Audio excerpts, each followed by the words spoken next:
All right. Good morning, everybody. Welcome to the PT on Ice Daily Show here on Instagram, here on YouTube. My name is Alan. I'm happy to be your host today. Welcome to Technique Thursday. You may have seen this the last couple of weeks. We had Paul on here and Ellie on here last week talking about some dry needling techniques.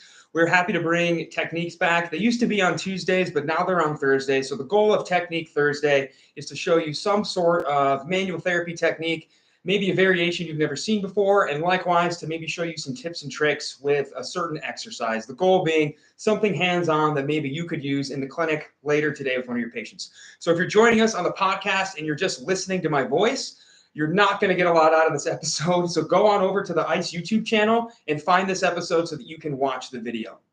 Before we get started today, it's Technique Thursday, which means it is Gut Check Thursday. This week's Gut Check Thursday, 5 rounds for time, a 400-meter run, 50 double unders, and 15 burpees. Much more cardio-focused, body weight focused than last week. So last week we had an EMOM of calories on the bike and some bench press. So if strength and power is not really your thing, then maybe some lighter, long duration cardio this week is your thing. You're thinking maybe 3 to 5 minutes around there, a relatively fast 400, ideally an unbroken set of double unders or single unders, and then a relatively fast pace on those burpees, trying to get that workout done maybe somewhere between 15 and 25 minutes. Courses coming your way today. I want to highlight our extremity management division.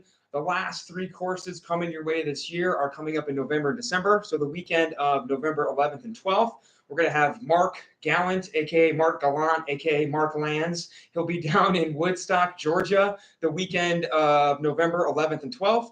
And then the weekend of December 2nd and 3rd, you can catch Extremity's newest lead faculty member, Cody Gingrich. He'll be out in Newark, California. That's going to be in the San Francisco Bay Area.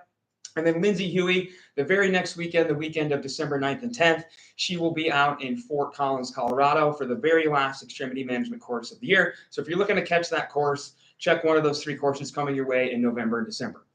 Today's topic, we're going to talk about some banded bench press tips. So you might be thinking, Alan, this seems like a topic for Fitness Athlete Friday, and you could be correct, but I hope by the end of today's episode that I get you some buy-in that bench press is really appropriate for almost all of our patients. And today we hope to explain why and show you how you can introduce this movement to everybody.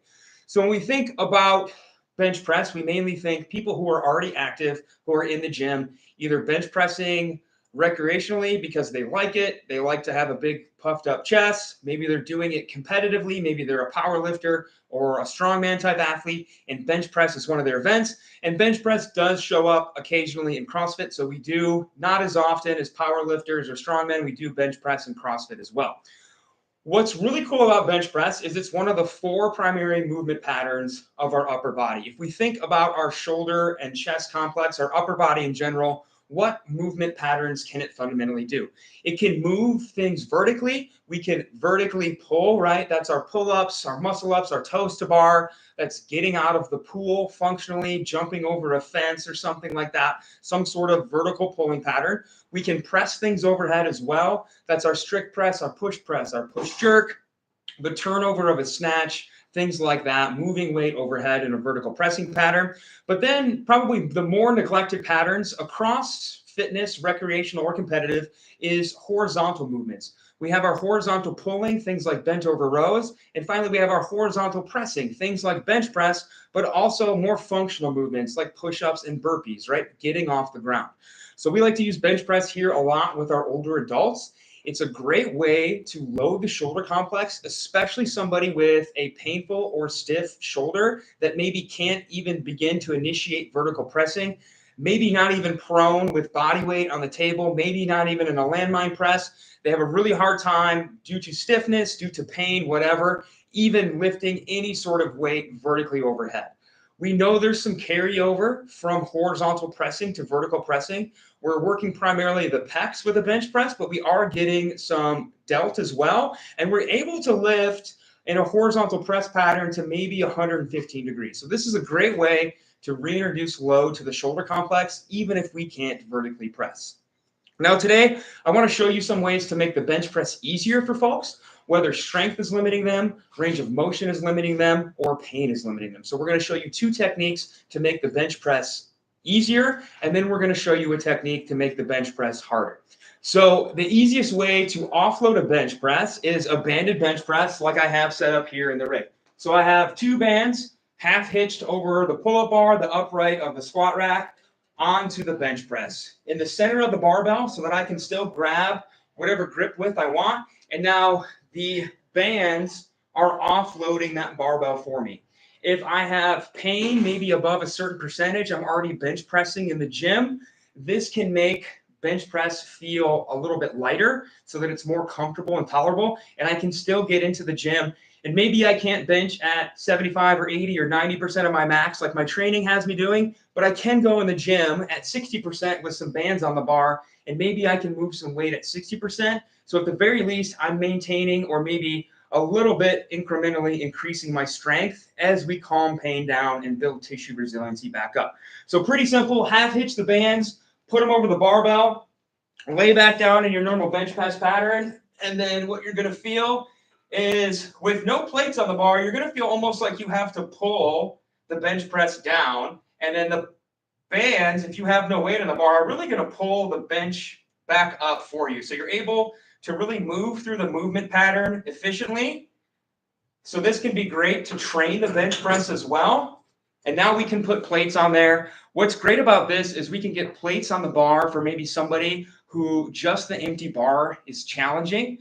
By being able to put maybe even 10-pound plates on the bar, it helps them feel really successful, like they moved some weight around the gym, even if all they could normally lift without the bands is the empty barbell. So they get to go home and tell their spouse or their kids that they lifted a bench press today with the greens on or the yellows on, right? So it can help build success with that novice athlete. Folks who have pain or stiffness, we're now able to load at least in a partial range of motion of the shoulder, begin to strengthen within that range of motion that will hopefully now also allow us to transition to a vertical pressing pattern. If you don't have a way to set this up, another great tool is the slingshot. So this is from Mark Bell and colleagues. Anytime you've used a hip halo, maybe to do some monster walks, if you've used one of the official hip halos, that's also a Mark Bell product. If you have one of those, you probably recognize this looks very similar. So there's really no difference here in what I'm about to show you from what you get with the banded unloaded bench press, except now I don't need a squat rack with uprights to hang bands, but this is going to come up on my upper arm. I'm going to put both sides in, and now this is the slingshot. So now, as I sit down on this bench, there's going to be a tension that's created at the bottom of my bench press that's going to push me back out of the bench. So I'll lay back and show that to you all. If I were to pull a barbell back down, that band would stretch and help me out of the bottom. Now, what's great about the slingshot that you can't do with the barbell and the rig is I can translate this now and I can do push-ups or burpees with this on as well. What's really, really, really cool in the literature is how correlated maximal bench press strength is to push-up and burpee capacity. That is to say that the stronger your bench, it tends to track that you can do more push-ups. The reverse is also true. The more push-ups you can do, the likelihood is that you have a stronger bench press. And you can train one or the other to improve the other one. You can just do push-ups for a year, and as long as you're progressing how many push-ups you do, you're progressively overloading your push-ups, you will see an increase on your bench press and vice versa. So same thing. Maybe somebody's not bench pressing at all, but they come in and they have pain with push-ups or burpees. We can use the slingshot to offload that bottom position and make them feel more comfortable so they can continue to doing push-ups or burpees in their training program that we know that will translate down the road to bench press strength and vice versa. So two different ways to make the bench press a little bit easier, whether somebody's new, whether somebody needs to learn the range of motion, whether they have stiffness that prevents vertical pressing, or they just have a painful bench press and they currently can't lift as heavy as they would like. Now we can also transition, we can use bands to make lifts a little bit harder. So now, instead of these bands over the barbell, offloading, we're going to put these down on the floor to this pair of dumbbells you see down on the ground. Key here, really heavy dumbbells. I've got 50s here. If you try to do a banded bench press with like 25s, the resistance of the bands is going to pull the dumbbells off the ground. So keep that in mind that you need some heavy dumbbells to anchor for you.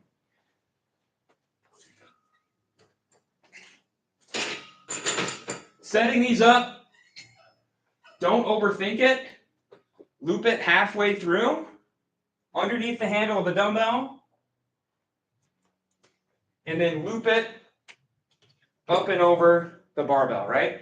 You can see this is even challenging the 50-pound dumbbell. If I had even 45s or 40s, it would be lifting this dumbbell off the ground.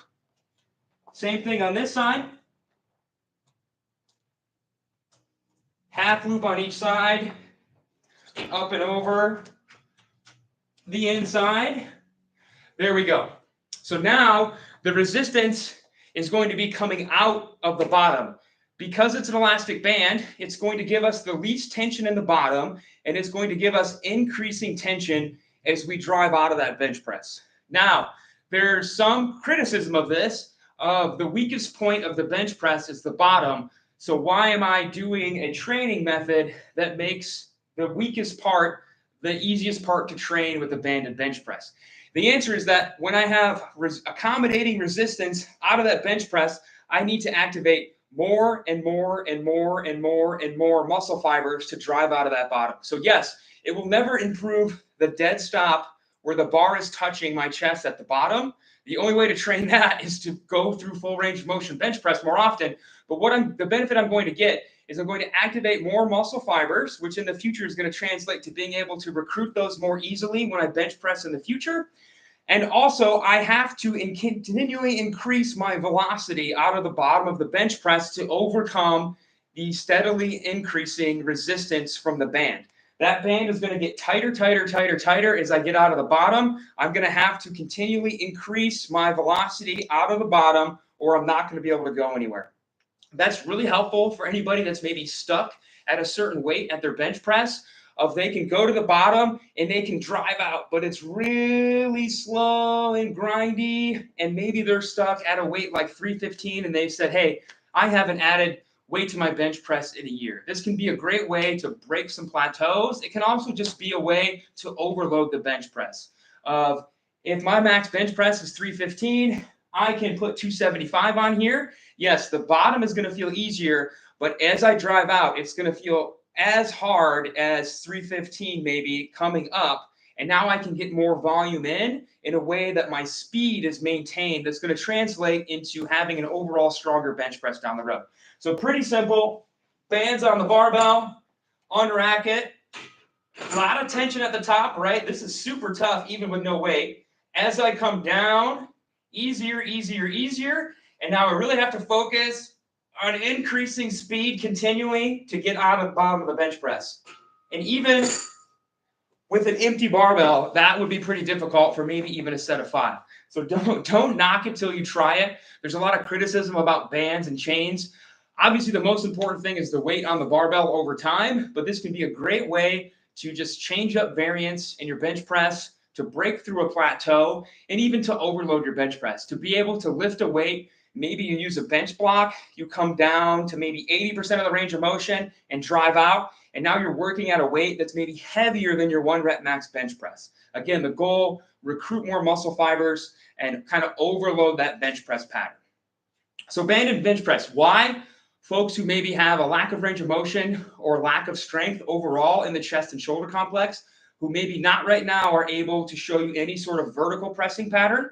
It is a great way to offload a bench press for somebody that maybe is already training the bench press that has pain, and then we can flip the resistance. Now we can give resistance as we drive out of the bench press. Why? Accommodating resistance, help improve our barbell velocity, help break through plateaus, recruit more muscle fibers. So play around with banded bench presses. I hope this was helpful. Have a fantastic Thursday. If you're going to be at a live course this weekend, I hope you have a wonderful weekend. Thanks for listening. Bye, everybody.